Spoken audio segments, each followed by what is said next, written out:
ও গরিব মানুষ, ও ব্যবসা করে খায়, ও যাতে উন্নতি করতে পারে সেজন্য আমরা বলি।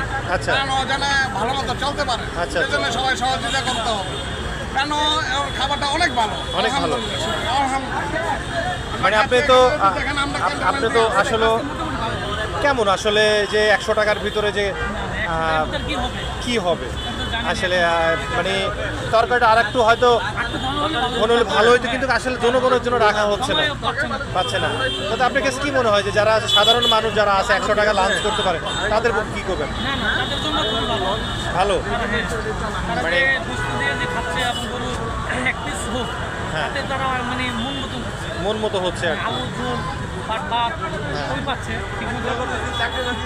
আসলে শুনলেন এক ভাই বললেন আসলে 100 টাকা কি পাওয়া যায়, সেই হিসাবে 100 টাকা যে গরু মাংস দিয়ে ভাত খেতে পারতেছে, এটাই হচ্ছে তাদের আনন্দ, এটাই হচ্ছে তাদের মনের আশা বা আনন্দ করে খেতে আসে অনেকেই।